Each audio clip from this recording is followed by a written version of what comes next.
Hello guys. तो आज हम लोग शुरू करने वाले हैं pair of linear equation in two variables, जिसमें सबसे पहले मैं आप लोगों को थोड़ी थ्योरी बताऊंगा। उसके बाद हम लोग कुछ एग्जांपल भी करेंगे एक दो, बट एक्सरसाइज हम लोग नेक्स्ट वीडियो में करेंगे। तो अभी के लिए देखते हैं कि थ्योरी में क्या क्या है। ठीक है, ओके, लेट्स सी। तो हमारी जो लीनियर इक्वेशन होती है टू वेरिएबल में, वो क्या होती है? Let's say A X plus B Y plus C is equal to zero. ये जो है हमारी ये लीनियर इक्वेशन है in two variables, where variables are X and Y. And जो हमारे नंबर हैं ए और वी, वो रियल नंबर हैं। और इनकी एक और रिक्वायरमेंट है इस इक्वेशन के लिए, वो ये है कि A and B can not be zero, and it can also be denoted by a square plus b square is not is equal to 0 in this equation. This is called linear equation in two variable. ठीक है। अब pair क्या होता है? अभी जैसे दो equation है हमारी, A one X plus B one bye plus C one is equal to zero, A two x plus B two Y plus C two is equal to zero. Equation number one and equation number two. तो इन दोनों को अगर हम एक साथ consider करें, इन दोनों इक्वेशन को, तो ये कहलाती है हमारी pair of linear equation in two variable. Variable हो गए एक्स एंड वाई, और इन दोनों इक्वेशन को मिला के होता है pair of linear equation in two variables. ठीक है। और जो ये इक्वेशन होती है, let's say equation number one, equation number one में A one X plus B one bye plus C is equal to zero, ये इक्वेशन है हमारी। तो ये वाला जो पार्ट है, इसको बोलते हैं एल एच एस, और इसको बोलते हैं इक्वल टू के अदर वाले साइड को बोलते हैं आर एच एस। इसका मतलब हो गया लेफ्ट हैंड साइड, इसका मतलब हो गया राइट हैंड साइड। ठीक है। अब चलते हैं आगे। ये तो थी linear equation in two variables.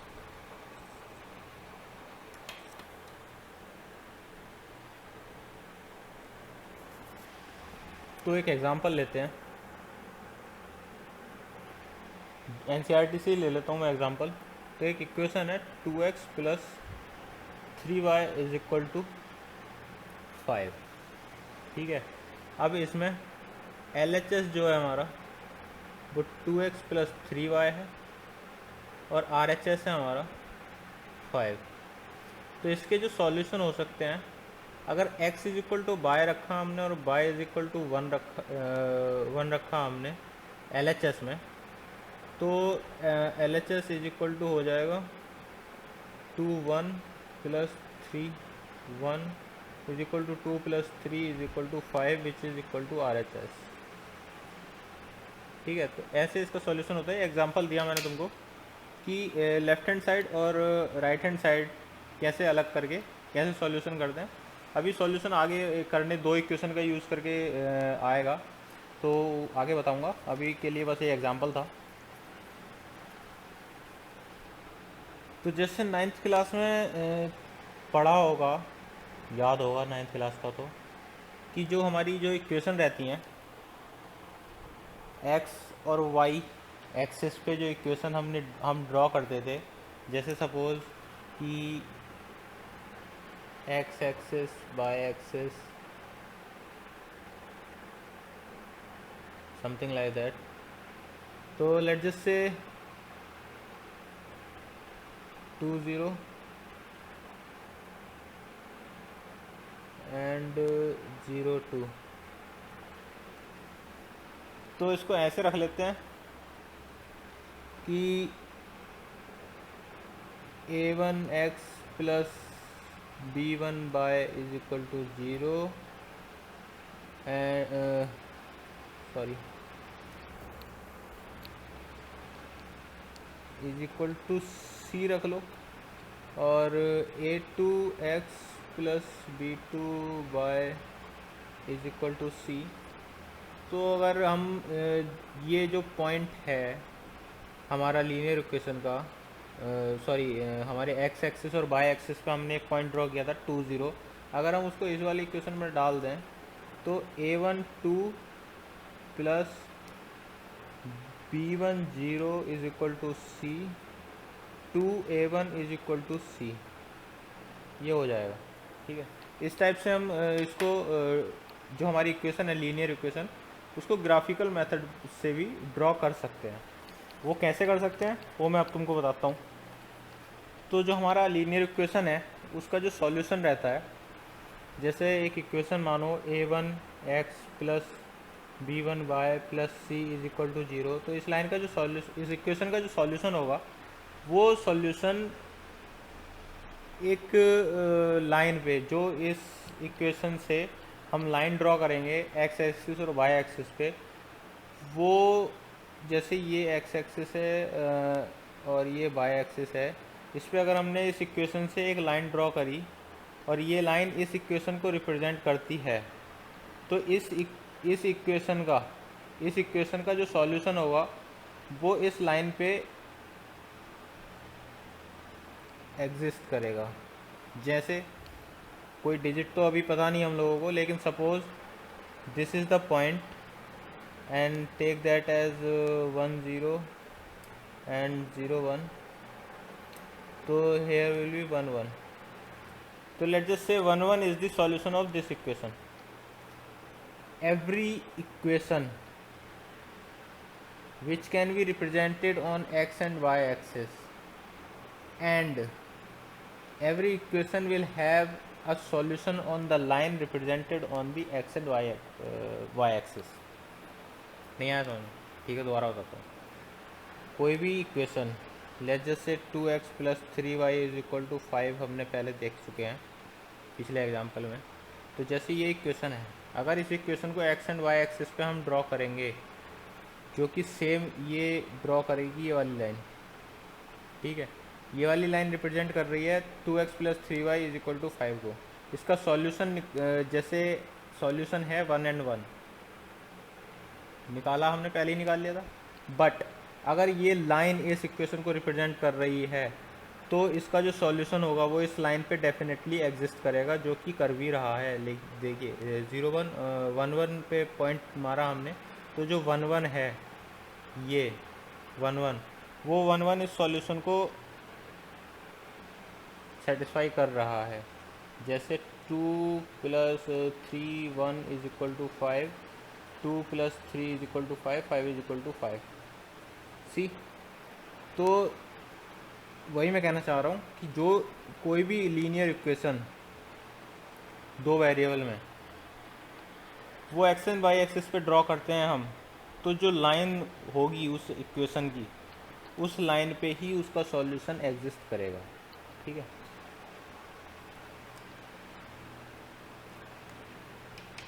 तो जैसे हमने देखा था 9th क्लास में कि हमने कोई भी प्लेन है हमारा एक्स एंड वाई का, उस पर हमने अगर ड्रॉ करनी है लाइंस, कोई भी दो लाइंस ड्रॉ करनी है, तो इसमें 3 पॉसिबिलिटी हो सकती हैं। पहली पॉसिबिलिटी है कि 2 lines will intersect at some point, case 1 by x.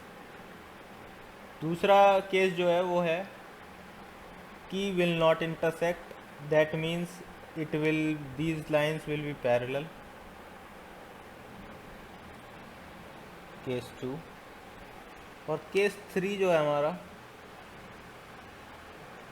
कि दो लाइन जो है वो कोइंसाइड करेंगी, इसी लाइन पे दूसरी इक्वेशन भी, दूसरी लाइन भी होगी, केस 3। ये हमने पिछली क्लास में, मतलब 9th क्लास में हम पढ़ चुके हैं। तो सेम जो होगा वो हमारा इस चैप्टर में भी यूज़ होगा। वो कैसे यूज़ होगा वो मैं बता देता हूँ। जैसे हमारा केस वन था, केस वन क्या था कि दो लाइन इंटरसेक्ट करेंगी एट वन पॉइंट, ठीक है। तो जो दो लाइन एक पॉइंट पे इंटरसेक्ट करती हैं उनका एग्जैक्टली वन सॉल्यूशन होता है, ठीक है। केस टू था हमारा पैरेलल लाइंस। पैरेलल लाइंस जो होती है उनका कोई सॉल्यूशन नहीं होता है, जो मैं आगे डिटेल में बताऊंगा, अभी मैं बस ऐसे ही बता रहा हूँ, तो डिटेल में आगे देखेंगे। केस टू में पैरेलल लाइंस का कोई सॉल्यूशन नहीं होता, और केस थ्री में कोइंसाइड करती हैं लाइनें, उसके इन्फिनिटिव सॉल्यूशंस रहते हैं, ठीक है। अभी इसको डिटेल में हम कैसे करेंगे वो आगे देखना। अभी मैंने बस एक एग्जांपल देके बताया कि तीन केस हो सकते हैं हमारे एक प्लेन में लाइंस के, और उन केसेस के अकॉर्डिंग हमारा जो इक्वेशन है लीनियर इक्वेशन, उसके सॉल्यूशन कितने हो सकते हैं, कैसे हो सकते हैं, वो मैंने अभी बताया। बाकी डिटेल में आगे देखते हैं। तो एनसीईआरटी के ही एग्जांपल ले लेते हैं चैप्टर 3 से। एग्जांपल नंबर 1, ठीक है। इस एग्जांपल में वो क्या कह रहा है, इस एग्जांपल में कह रहा है कि सेक्शन 3.1 में जो हमने एग्जांपल का ही एग्जांपल है, सेक्शन 3.1 में अखिला नाम की एक लड़की है, वो एक फेयर में जाती है और उसके पास 20 रुपीज़ हैं, और इसको हम ऐसे भी डिनोट कर सकते हैं नई गाइडलाइंस के हिसाब से, तो जैसे भी तुमको करना है कर सकते हो। तो उसके पास टोटल 20 रुपीज़ हैं और उसको सारे स्पेंड करने हैं, ठीक है। सारे स्पेंड करने हैं, और करने किस किस चीज़ में, उसने फेयर में जाके दो चीज़ें करनी है। एक तो राइड करनी है जायंट व्हील पे, जायंट व्हील की राइड करनी है, और करनी है, और उसको हुपला खेलना है। हुपला, हुपला तो जानते होगे, वो गेम होता है जिसमें तुमको रिंग फेंकने रहते हैं दूर से, और जो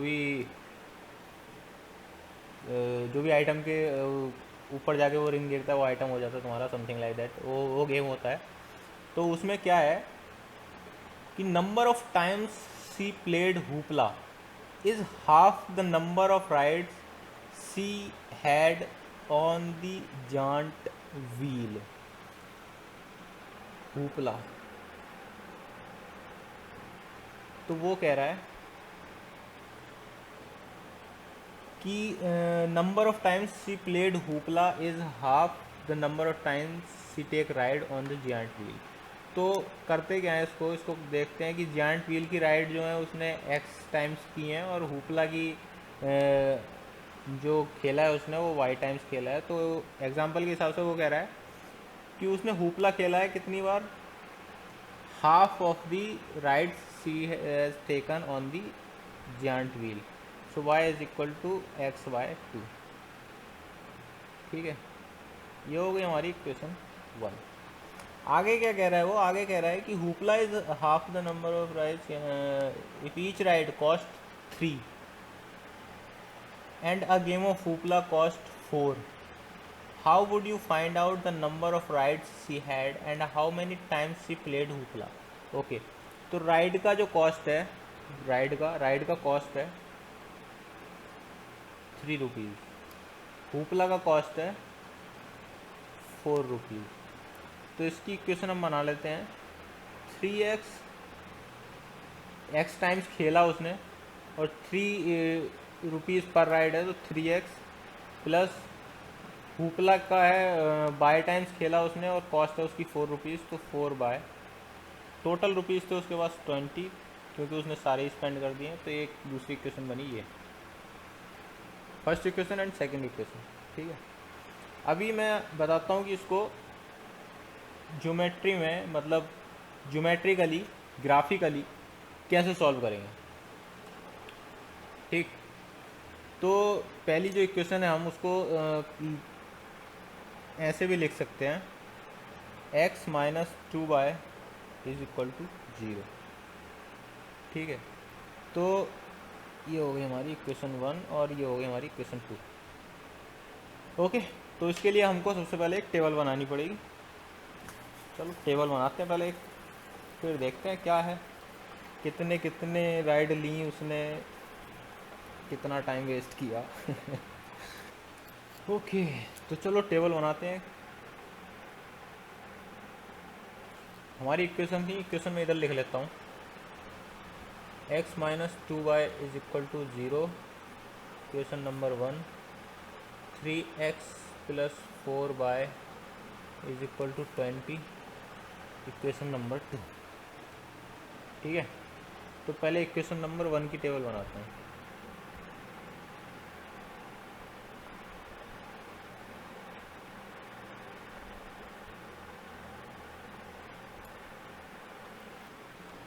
टेबल बनाया, इसके बाद x रखा हमने, फिर y इज इक्वल टू क्या होगा, x को एज इट इज़ रख लेते हैं, y को x के टर्म में लिखते हैं। ठीक है, x ऐसे ही लिखा, y को x के टर्म में लिखेंगे, y को x के टर्म में लिखेंगे तो क्या लिखेंगे, XY2,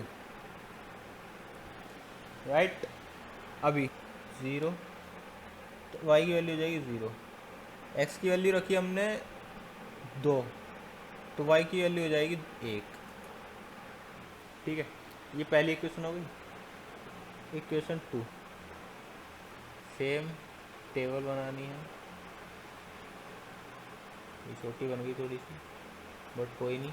इधर x रखा, x को y को x के टर्म में लिखेंगे, y को x के टर्म में लिखेंगे तो इज इक्वल टू हो जाएगा y is equal to 20 minus 3x divided by 4। ठीक है, अभी x की वैल्यू 0 रखी हमने, तो y की वैल्यू हो जाएगी, ये 0 हो जाएगा 5 टाइम्स 5, तो 2 बना लेते हैं। ठीक है, अभी y की वैल्यू 0 रखो, पहली में रखा था हमने, x की वैल्यू 0 रखी तो y की वैल्यू मिली 5। अभी y की वैल्यू 0 रखते हैं तो हमको मिलेगा, y की वैल्यू 0 रख के मिलेगा 4, and then it will go that side and this will go come this side. y की वैल्यू 0, देन x की वैल्यू हो जाएगी हमारी 20/3। अगर हम इसको प्लॉट करेंगे तो बहुत हार्ड रहेगा क्योंकि ये पॉइंट में आएगा, और पॉइंट में हम प्लॉट करने में डिफ़िकल्टी होगी, तो बेटर है कि इसको दूसरे में दूसरी कोई पॉइंट ले लेते हैं हम, एक्स की वैल्यू 4 ले लेते हैं। ठीक है, एक्स की वैल्यू 4 ली, यहाँ पे 8 आया, 8, वाई की वैल्यू आ गई 2। ठीक है, अभी पूरा ये वाले 2 पॉइंट लेंगे हम ड्रॉ करने के लिए। ठीक है, जो इजी रहेगा ग्राफ पे ड्रॉ करने में। फिर देखेंगे कि कौन सा एक पॉइंट जो दोनों इक्वेशन को सेटिस्फाई करेगा, वो पॉइंट हम ड्रॉ करके निकालेंगे। पॉइंट तो लिख लिए थे ना तुम लोगों ने, क्या क्या पॉइंट थे। ठीक है, तो ग्राफ पेपर लेते हैं और ग्राफ पेपर पे 2 एक्सिस ड्रॉ करते हैं, एक्स एंड वाई। ये एक्स एक्सिस हो गई हमारी, ये वाई एक्सिस हो गई। ये तो 0 है ही, पता है। 1 2 3 4 5 6। ठीक है, 2 3 4 5 6, ऐसे ऊपर कर लेते हैं, 1 2 3 4 5 6, 1 2 3 4 5 6। ठीक है, अभी देखते हैं पॉइंट क्या क्या आए थे हमारे वो। तो x minus 2y is equal to 0 के लिए हमारे पॉइंट थे 0 0 और 2 1 2 1। ठीक है, तो एक इक्वेशन तो हम ड्रॉ करते हैं, ये जो लाइन ड्रॉ करी, ये लाइन ड्रॉ करी हमने कौन सी इक्वेशन की,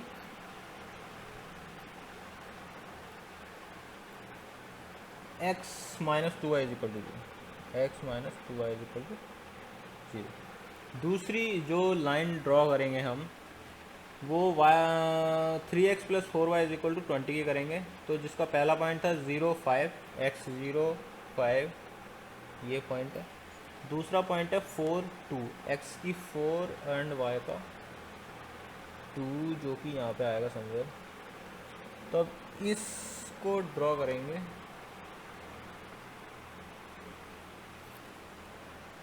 जो लाइन आई यहाँ पे, ठीक है, ये है हमारी 3x plus 4y is equal to 20। तो ये जो पॉइंट आया ये हमारा सॉल्यूशन है बोथ इक्वेशन के लिए। ठीक है, अभी ये पॉइंट कैसे करेंगे हम कैलकुलेट।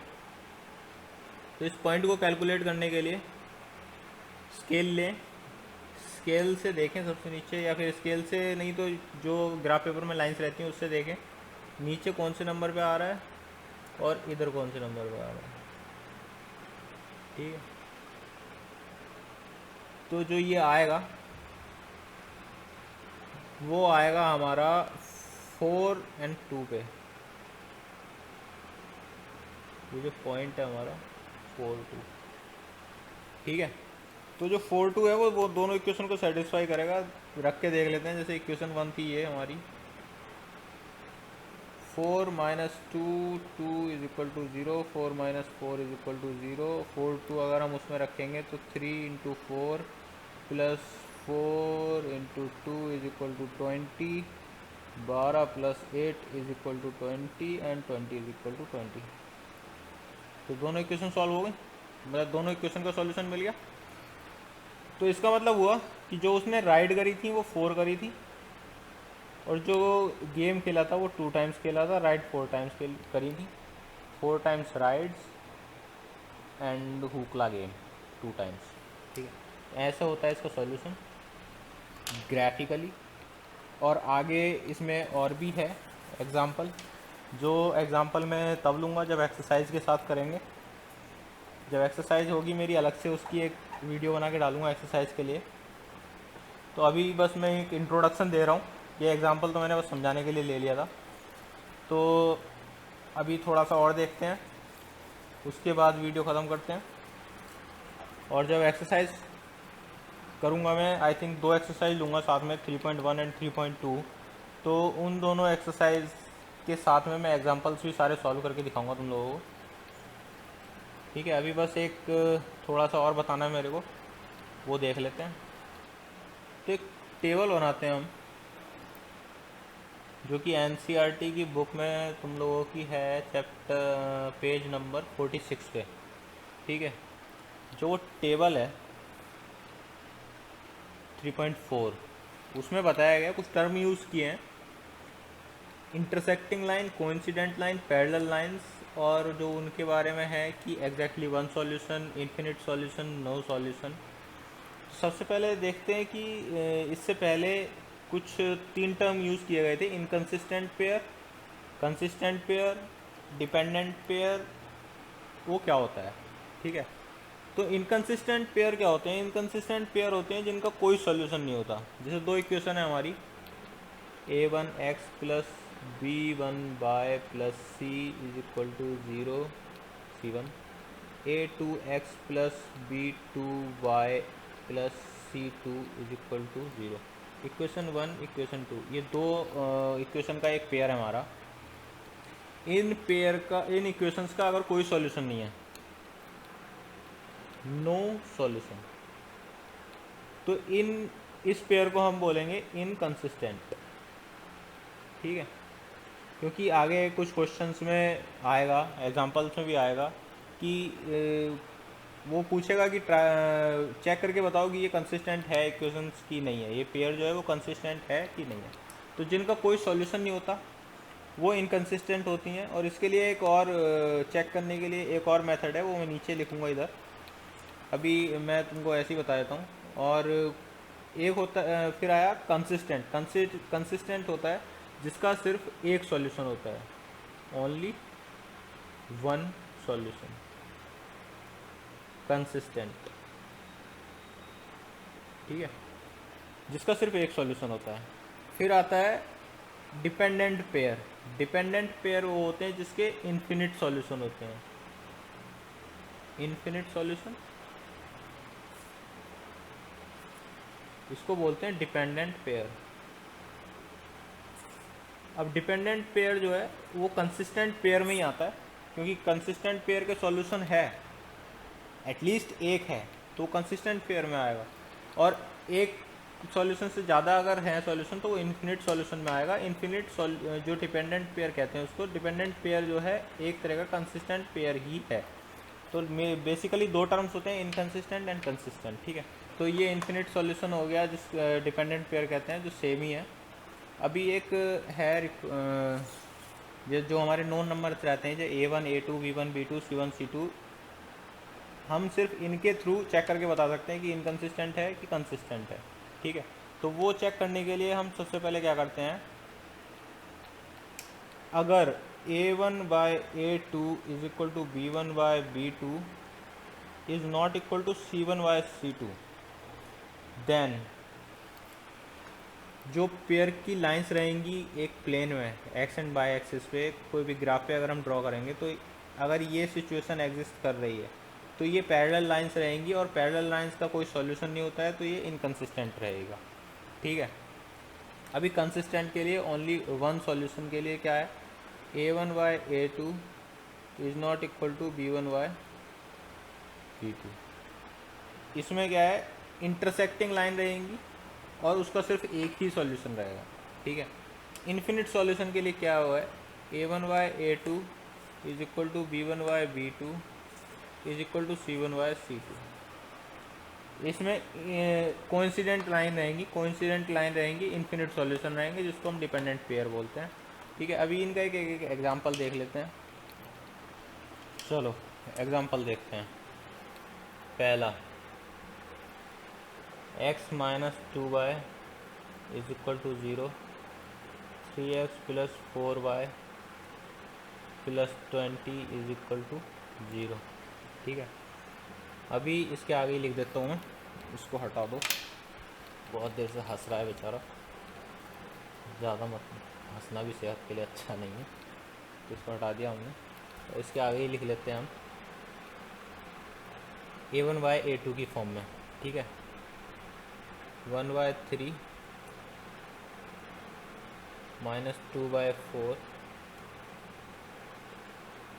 एंड इधर आ जाएगा 0 बाय माइनस 20, ठीक है, C। तो इसमें जो है A1 upon A2 is not equal to A2 by B1 by B2 is not equal, ठीक है। तो इसका जो सॉल्यूशन रहेगा, इंटरसेक्टिंग लाइंस रहेगी, जो हमने एक एग्जांपल में देखा भी था, सेम वही इक्वेशन है, इंटरसेक्टिंग लाइन रहेगी और एग्जैक्टली वन सॉल्यूशन रहेगा, ठीक है। दूसरी इक्वेशन हम लिखते हैं 2x plus 3y is equal to 0 और 9, 4x plus 6y is equal to 18। अब इसको A1 B1 की फॉर्म में लिख लेते हैं। तो 2/4, 3/6, 9/18, A1 by A2 is equal to B1 by B2 and is equal to C1 by C2। इसका मतलब हो गया इन्फिनिट सॉल्यूशन रहेंगे, कोइंसाइड करेंगी लाइंस, और इन्फिनिट सॉल्यूशन रहेंगे, ठीक है। तीसरा देखते हैं, x plus 2y minus 4 is equal to 0, 2x plus 4y minus 12 is equal to 0, ठीक है। अभी इसको करते हैं ड्रॉ, A1 B1 की फॉर्म में लिखते हैं। 1/2, 2/4 एंड माइनस 4y माइनस 20। तो A1 बाय A2 है equal to B1 by B2 है, but it is not equal to C1 by C2। इसका क्या होगा, पैरेलल लाइंस रहेंगी और जिसका कोई सॉल्यूशन नहीं होगा, ठीक है। तो ये था हमारा इंट्रोडक्शन छोटा सा। बाकी अगले वीडियो में मैं इसका 3.1 और 3.2 का सॉल्यूशन बताऊंगा एक्सरसाइज का, और एग्जांपल्स भी मैं उसी में कवर करूंगा, ठीक है। बाकी आगे जो भी थोड़ी बहुत थ्योरी है 3.2 के बाद में, एक्सरसाइज के 3.2 के बाद में, वो हम बाद में देखेंगे।